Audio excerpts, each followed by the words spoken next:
lamang na magulat. Okay na, ito, Santo Ponso! Ang mga sentro ang sandigan ng depensa at inside scoring ng bawat koponan. Sa simula pa lang ng kasikatan ng basketball, sila ang itinuturing na superstars o pinaka-importanteng sangkap para maging isang championship contender ang isang team. Pero sa pagbabago ng panahon, nagbago na rin ang komposisyon ng team roster at ang mga tradisyonal o mahuhusay na sentro tila naglalaho na. Marami ang naniniwala na height is might pagdating sa center spot. Pero hindi lahat ng malalaki magaling na sentro. Sa PBA maraming sentro na ang ating nakita. Pero iilan lamang ang naglikha ng matinding kontribusyon sa liga at ang basketball community. Sa episode na ito, pag-uusapan natin ang 15 mga sentro na umukit ng pangalan dahil sa husay at matinding impact sa paglalaro. Pag-uusapan din natin ang kanilang mga achievements at paano naluklok ang kanilang mga sarili bilang greatest center of all time ng PBA. Mag-uumpisa tayo sa number 15 hanggang mapadpad tayo sa pinaka numero 1 spot. Ang mga criteria na ating ginamit ay individual accomplishments, overall impact, popularity at attitude. Ang individual accomplishments ay ang dami ng awards o records na nagawa ng isang player sa paglalaro niya ng basketball. Ang overall impact ay ang impact na nagawa niya sa team, sa liga at ang basketball community ng Pilipinas. Popularity ay kung gaano kasikat ang player na ito at gaano karaming mga batang basketballista ang naimpluwensya niya ng kanyang playstyle. Ang attitude naman ay patungkol sa kanyang inuugali sa loob at labas ng hardcourt, ang pagiging role model niya sa mga kabataan. Ngayon na nailatag na natin ang mga panuntunan, uumpisa na natin ang pagbibilang. Sa numero 15 ang undersized pero napakahusay na sentro. Maliit man kumpara sa mga international counterparts, sa height na 6'2" walang inuurungan itong si Manny Panera. Sa mikaa pa lang kinatatakutan na daw siya at nagahari sa poste. Isa siya sa mga pioneer basketball superstars na unang hinangaan sa loob at labas ng bansa. Siya ang nagbabantay sa mga imports at sentro ng kabilang koponan sa international basketball scene. Nakilala sa kanyang matinding hook shot, malupit na depensa at grabing rebounding. Right. 6-5 is the count. Crispa still on the row end of the score with Manny Panera getting a foul after that point-blank shot. He's going to go to the stripe. Smart. Dubin was the first, picked up his first foul. Smart play by Panera that time. The last time he went to the... Joey Luisaga versus Atoico. Good pass inside to Manny Panera. Naglaro siya sa San Miguel Brewery sa Mikaa at nang nabuo ang PBA una siyang nasilayan sa Royal True Orange. Sa buong karera niya nakapagtala siya ng 5,000 points, 1,000 offensive rebounds, pasok siya sa top 25 greatest rebounders of all time, kasapi sa 25 greatest PBA players of all time at PBA Hall of Famer noong 2007. Jump shot on the run, yes. Manny Panera misses again. Sa ating pang-14 na pwesto, isa pang Manny ang ating entry. Si Manny Victorino ay isang 6'5" na sentro na may kakaibang skill set sa mga sentrong kasabayan niya sa irang ito. May tibay at lakas ng isang tradisyonal na big man pero may bilis at liksi ng isang gwardya. Matinding perimeter shooting at napakahusay sa fast break. Kinatatakutan si Victorino kapag breakaway plays dahil siguradong makaka-score siya sa pamamagitan ng kanyang daktak. Oh, yes. And look at him trying to outsprint Abit Gidabin. Smart move on the part of Manny Victorino. He put up the shot just the same because he knew of Pickett Brown trying to shake up by Cristobal. Manny Victorino inside heavy traffic. The Crispa defense is putting up or falling beautiful into place that time. And by Cristobal picked up the loose ball. They keep blowing that outlet pass. Sa peak ng kanyang karera napabilang si Victorino sa protected list ng PBA. Ibig sabihin hindi sila pwedeng pagsamasamahin sa iisang team nila Abit Gidabin, Yoyoy Villamin at Mon Fernandez. Sa buong karera niya sa PBA nakapagtala siya ng 6 na kampyonato, 5 All-Star Team selections, PBA Most Improved Player of the Year ng 1984 at 3 PBA Mythical First Team. Pang-16 din siya sa PBA all-time scoring leaders na may 9,596 points. Isa siya sa mga tunay na scoring machine ng dekada 80. Willis comes through with his first bucket tonight to make it 23-12, still a commanding 11-point lead for the Coffee Men. And expect that to happen a great deal as Carlton Willis is going to take Alalor down low. We're going to have a foul called. Sa ating pang-13 pwesto ay isang listed na power forward pero madalas gamiting sentro dahil sa pambihira niyang lakas at tibay sa poste. Siya si Elpidio Yoyoy Villamin, ang tinatawag na Bicolano Superman. Nagmula sa Camarines Norte, nagtataglay si Yoyoy ng pambihirang lakas at tibay sa shaded area. Kahit na tinuturing siyang undersized na sentro, sa height niyang 6'3" kayang-kaya niyang dominahin ang magkaibang dulo ng hardcourt. Matindi sa opensa at matindi rin sa depensa. Too much and as a result the players really are allowed to play their normal game. Nothing there from Dennis Still. Counter pass break. It works for Manila Beer. Cross court to Yoyo Villamin. Beautiful assist. Altamirano is the most open man in the world. Yes, Brown is not even looking at it. And look at Yoyo Villamin. Yes. Lalo pa siyang nakilala sa paint ng itandem sa kanya ang isa pang brusko sa loob na si Ricky Relosa at binuo nila ang Bruce Brothers ng PBA. Hindi man siya nagtala ng kahit isang MVP pero palagi siyang kasama sa pinagpipilian lalo na noong kalakasan niya.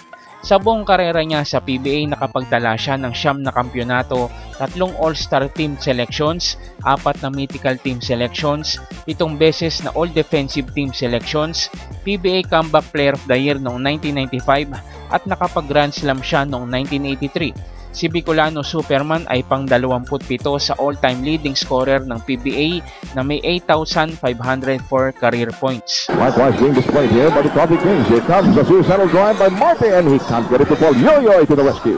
There has been a foregone conclusion ever since the start of the fourth quarter. But a very interesting sidelight here still has to be settled. A three-point shot. Isa sa mga pinaka-athletic na big man sa ating listahan.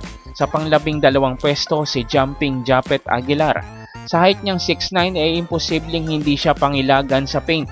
Pero bukod sa height ay nabiyayaan pa siya ng matinding leaping ability. Kaya ganun na lamang kadali sa kanya ang dumakdak at katakutan sa defensive side ng matindi niyang supalpalan. Binalot man ng kontrobersya ang unang niyang sabak sa PBA naging haligi naman siya ng Hinebra simula nang mapunta siya rito. Game, this guy's a rookie, but the way he's playing with a lot of experience. And Japet Aguilar, Asi Taulava, unaware that LA was there. Here's Japet, here we go. What a throw down on the reverse. Watch it again, here you go, on the reverse. What a throw down. Merry Christmas, PBA fans. Japet Aguilar. This blessing. Here's Canaleta in the post, erases the defense, but Japet Aguilar. Bukod sa inside presence at defensive prowess, meron ding perimeter shooting si Japet. Isa siyang versatile na big man kaya naman ilang beses siyang napasama sa Gilas national team. Hanggang ngayon aktibo pa rin sa paglalaro si Aguilar. Pero nakaipon na siya ng 8 kampyonato, 2019 Finals MVP, 9 na All-Star Team Selections, 5 beses na Mythical Team Selections, at 3 beses na All-Defensive Team Selections. Kicks it out. Delta Brand from long range. Aguilar throws it down. Japet Aguilar. And Japet Aguilar. Isa siyang menes sa kalabang koponan. Siya si Dennis Espino, ang ating pang-11 greatest center of all time. Noong una niyang sabak sa Santa Lucia, lumikha siya agad ng matinding impact kasama ang isa pang talented na big man na si June Limpot. Naging cornerstone ng opensa at depensa si Espino ng team na iyon. May matinding inside scoring, mid-range jumper at swabing hook shot. Habang sa depensa naman ay iniiwasan ng kalabang koponan. Bumalik si Coach Sonny Jaworski at the time that just hit 2 3-point shots. Pero yun po yung nangyari. Oo, ito yung play na yun. Yung kaliwang kamay. Kaya mong makikita Kaya makikita tinutukod ni EJ File. Sabi niya, nakataas daw yung kanan niya, pero yung kaliwa niya. Tumutukod sa balikat niya. Lalo pang umalagwa ang karera ni Espino nung naitrade si Limpot sa Hinebra at binuo naman nila ni Marlo Aquino ang tandem sa depensa na kinatatakutan sa Santa Lucia. Sa karera ni Dennis Espino, nakapagtala siya ng 2 kampyonato, Finals MVP ng 2007-2008 season, 4 na All-Star Team selections, 2 Mythical Team selections, 2 beses na All-Defensive Team selections, at Defensive Player of the Year ng taong 2005. Nakaipon din si Dennis Damenes ng 8,853 career points sa paglalaro niya sa liga. Reaction ng team defense. Ito yung intensity ng laro namin. Kung wala yan kanina sa first half, ibabalik ng Ginebra dito sa second. Sa ika-10 nating pwesto ang partner ni Espino, si The Big Deal, Jun Limpot. Isa sa mga pinakamahusay at matalinong big man si Limpot noong dekada 90. Kung ang ibang sentro ay brusko at pisikal maglaro, si Limpot ay nakilala sa kanyang finesse at technical na mga galaw. May inside scoring, swabing jump shot, maaasahan din sa rebounds at depensa. Sabay sila ni Espino na naging cornerstone ng team ng Santa Lucia, kung saan siya ang tinanghal na Rookie of the Year noong 1993. So shooting but very strong inside player. Nice block by Limpot. Again, Jun Limpot. Look at this. Controlling the blue. One scored 71 points dito po sa PBA. Kung palitratuhan din lang, ilista mo na yung yun para kay Jun Limpot. Up against Parker, yes, a nice decoy play by Benji Paras. Gusto pa ulit mo. Bingo! Noong na-trade siya sa Ginebra ay nagpatuloy ang magandang kontribusyon niya sa team. Sa buong karera niya sa PBA ay nakapagtala siya ng 1 kampyonato, 2 Mythical Team selections, 5 All-Star Team selections, PBA Rookie of the Year ng 1993, PBA Scoring Champion ng 1994, at nakaipon siya ng 9,014 career points. Nasa itaas. Jun Limpot talagang sa pilitan ng kinukuha yung puntos over Ives Dignadice. Eksakto 6 na minuto natitira sa first quarter. Bumalasa itong si Coach Ron. Pangsyam sa ating listahan ang angkla ng depensa ng Ginebra. Siya si The Skyscraper Marlo Aquino. Nakilala man sa kanyang mga supalpal at rebounding, napakahusay ding scorer nitong si Marlo sa ilalim. Pinauso niya ang tinatawag na kili-kili shot na halos walang makapigil. Tinawag siyang skyscraper dahil siya ang unang Pinoy na ganito ang tangkad na na-draft sa liga. Itinandem siya sa isa pang higante na si EJ File. At binuo nila sa Ginebra ang Twin Towers ng dekada 90. Aquino! Oh, what a big challenge! A major challenge! Marlo Aquino. Time remaining 14:34. Marlo Aquino. Good turnaround. Nice pivot. Be able to Problema na nila yun. Oo, problema nila yun. Samantala si Marlo Aquino, keyhole jumper, patay na naman. And Marlo Aquino having a field day here. Amateur rules here in the Jones Cup. Marlo Aquino against Dan Wise. Isa sa mga pinakasikat na PBA player noong 90s at naging franchise player pa ng Ginebra. Sa buong karera niya sa liga ay nakapagdala si The Skyscraper ng 3 kampyonato, Defensive Player of the Year ng 1996, Best Player of the Conference ng 1996, Finals MVP ng 1997, Rookie of the Year ng 1996, 6 na All-Star Team selections, 4 na All-Defensive Team, 4 na Mythical Team selections. Siya rin ang pang-5 sa all-time blocks leader na may 1,131 blocks. Nakaipon naman siya ng 7,802 career points sa PBA. Pasok siya sa 40 greatest players ng PBA. Matinding pasakit ang dulot niya sa kalabang koponan. Tinawag siyang Major Pain. Pang-8 sa ating listahan ay si Eric Menk. Halimaw sa rebounding at inside points. Meron siyang perimeter shooting at grabe ang sipag ng 6'6 na sentrong ito na tila walang kapaguran. Maasahan sa opensa at depensa. Si Menk ang isa sa naging muka ng Barangay Ginebra noong taong 2000 hanggang nanatili siya rito pagkalipas ng 12 seasons. And Eric Menk says, I will try again. And he does, getting his first field goal. That gives a pass to Taulava at that time as Taulava holding his own. Akin na to. Para nakapulot ng piso. Eric Menk from a step inside the 3 and Acid Alava says, we set Eric Menk against Carey. Strong fake, goes up hard with the bump and gets the basket. Sa buong karera niya sa PBA, nakapagtala siya ng 4 na kampyonato, PBA Most Valuable Player ng 2005, 3 beses na Finals MVP, 3 beses na Best Player of the Conference, 10 beses na All-Star Team Selections, 2 beses na Mythical Team Selections, 1 All-Defensive Team at 3 beses na PBA Scoring Champion. Nakaipon siya ng 4,456 career rebounds para pumasok sa 25 greatest rebounders ng PBA. Pasok din sa top 50 PBA greatest scorers of all time sa 6,243 career points. Kabilang siya sa 40 greatest PBA players of all time. Eric Meg spinning baseline, going hard to the hoop with the left hand, and he gets the friendly bounce against the whole team. That goes reverse, blocked again, this time by Gonzaga. Ang ministro ng depensa ng PBA sa pang-7 spot, si Jericho Diñera. Nakilala man sa kanyang matinding depensa sa poste, hindi rin matatawaran ang ambag niya sa opensa. May malupit na inside scoring at 18-footer na jump shot na bibihira sa mga big men ng kapanahunan niya. Siya ang naging haligi ng Pure Foods kasama si Alvin Patrimonio na maaaring isa sa mga greatest basketball duos ng PBA.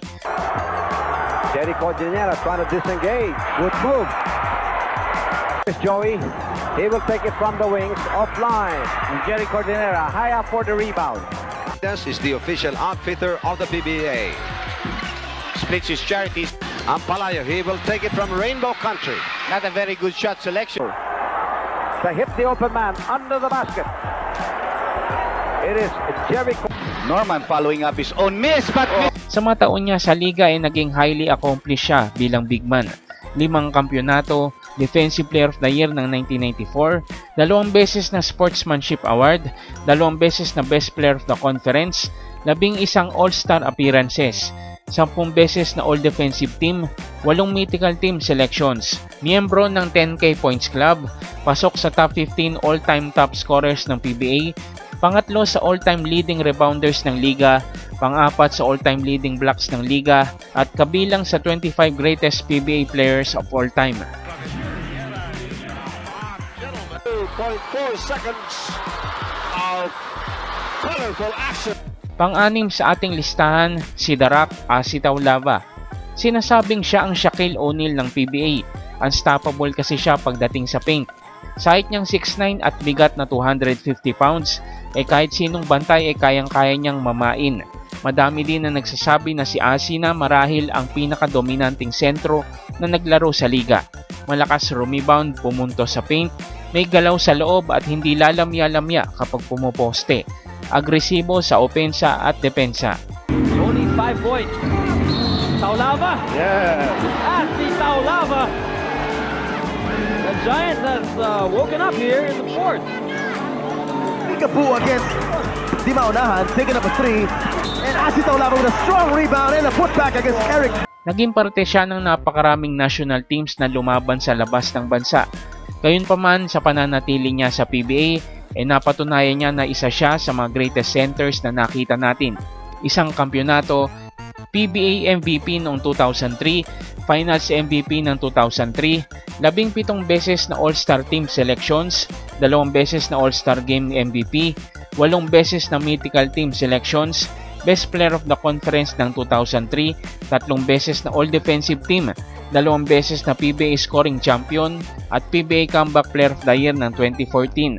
Pasok sa 40 Greatest PBA Players of All Time, pasok sa top 50 PBA Greatest Scorers of All Time na may 7,311 career points at pasok sa top 10 PBA Rebounders of All Time na may 6,412 total rebounds. Sa ating pang-5 pwesto, si Abet Gidaben, ang sinasabing karibal sa center spot ni Mon Fernandez.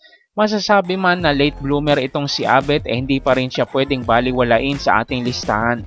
Sa mga true fans ng Crispa, si Gidaben ang kanilang top center. Isa sa maunang Pinoy na dumadakdak sa PBA, mahusay sa inside scoring at maaasahan sa depensa at rebounding. Meron din siyang solid na jump shot at may basketball IQ. Haligi ng opensa at depensa ng Crispa Redmanizers. His rears as the great difference in Philippine basketball. Abet Gidaben takes it all the way to the hoop. Yes, Abet Gidaben. King on the Gold Eagle side of the floor. Miguel Bin misses a 17-footer. Very effective boxing out there by the Crispa defenders, but they were guilty of alley-oop to Abet King. It did not materialize. Abet King looking at the referee. You didn't blow your whistle, sir. Yes, sir. 9-7 is the exact tally. Gidabin versus Abi King. So it's Gidabin. Isa rin siya sa mga napasama sa protected list ng PBA. Sa pananatili niya sa liga, nakapagtala siya ng 16 na kampyonato, 2 PBA MVP, 5 mythical team selections, 3 all-star team selections, at pasok siya sa 25 greatest players of all time, Hall of Famer ng 2007. It's now open to serve lead actually since this affair began. Manny Panay gets it over to Abi King. Marty Saldana was open for a moment but not anymore. The pass intended for somebody, intercepted by Gidabin. Here's the slide on Abi King. And Lobo is too deep underneath. Good block by Abi. Sa ating pang-apat na pwesto si Lakay Danny Ildefonso. Pwede ring tawaging Danny I o Demolition Man. Isa sa mga explosive big men na nasaksiyan ng PBA. Isa sa mga 4 na PBA players na nagawang maging MVP sa magkasunod na taon. Matinding opensa at depensa. At sa tuwing makakapunto siya, gagawin niya ang kanyang signature move na raise the roof.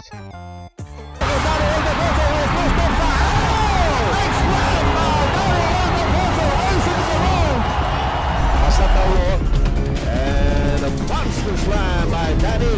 Let's make a short break, folks. Luxury for Coach Sotre. Ang kanyang leading scorer, nandun sa bench, nakaupo. At ang laki pa ng lalak nila. That's right. Umabot na ng 14. Baka umiinit ito si Joseph Yu at all. He played some minutes in the second quarter. Sweet move. Against Gilbert Lau. Now you see him, and now you don't.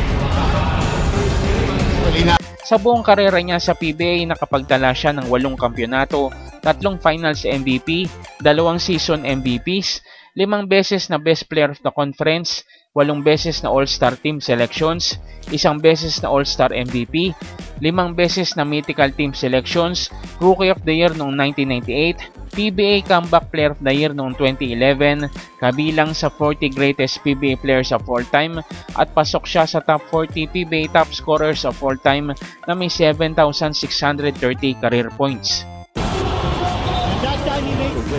Lamang naman mula. So, okay lang ito. Sa Ildefonso. Nagkaroon na ng pagkakataon. Naipasa sa kanya.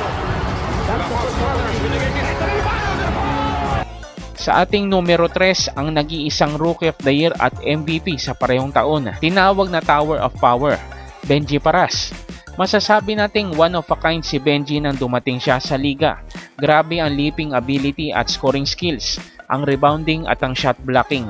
Marami ang ginulantang ni Paras sa una niyang tapak sa liga. Unstoppable pagdating sa shaded area at meron din siyang perimeter shooting. Wala pang nakakagawa ng mga bagay na nagawa niya sa hardcourt. Masasabi nating tunay na generational talent itong si Benji. Two-handed slam from the Tower of Power. Fire rating ni Benji is very high today. Oh. He has played straight minutes and he has met by Art de la Cruz. Benji Paras.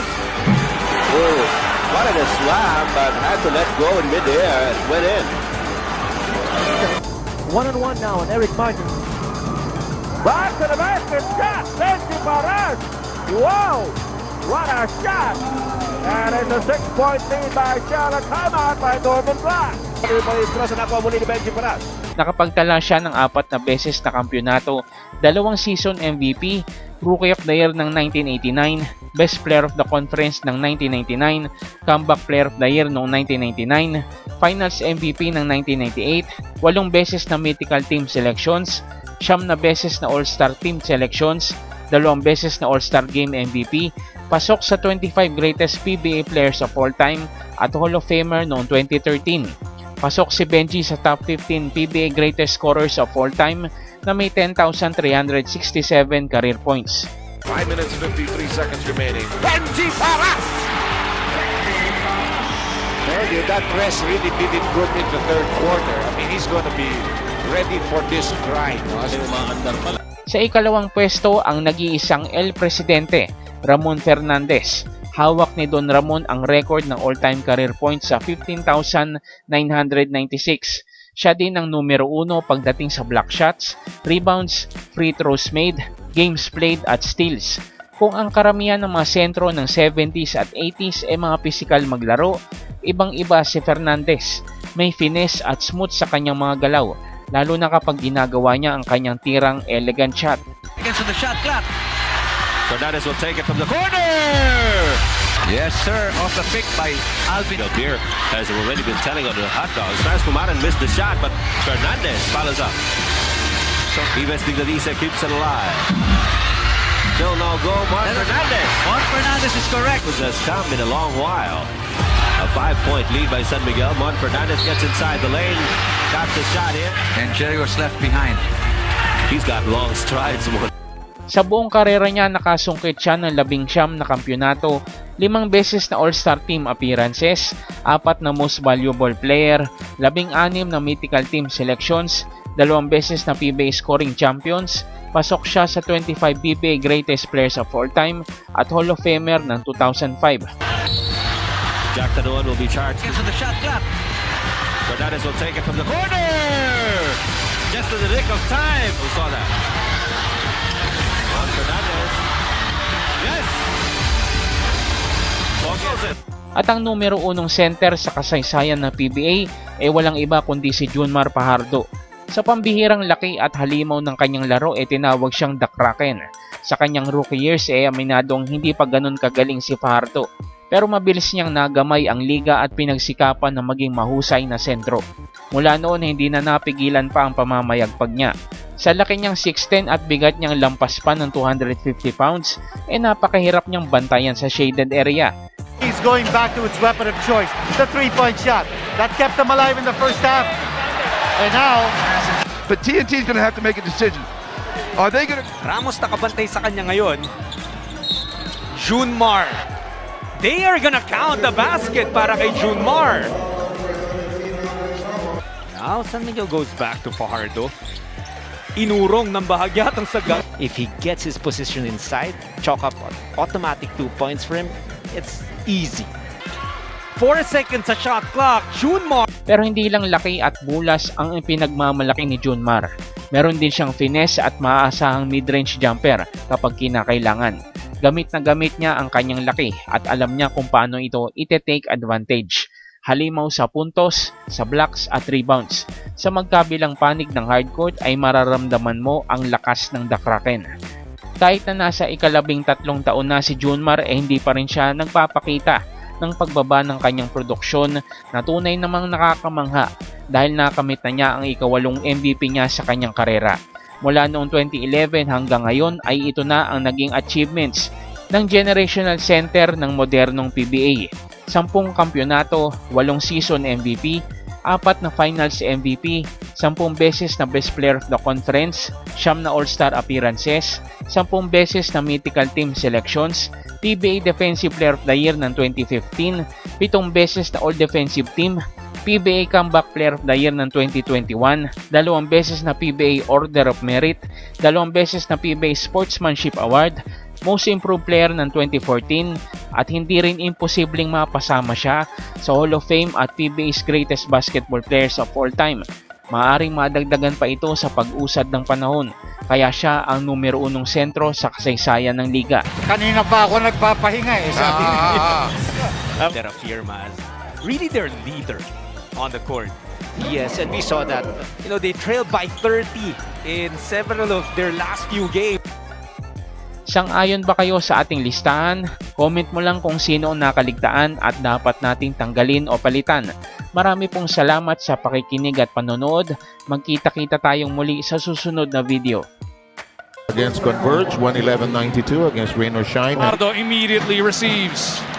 Eran sticking with him. Junmar! First in delivering the ball to Vic Manuel and then scoring. And here's JMF. In their favor.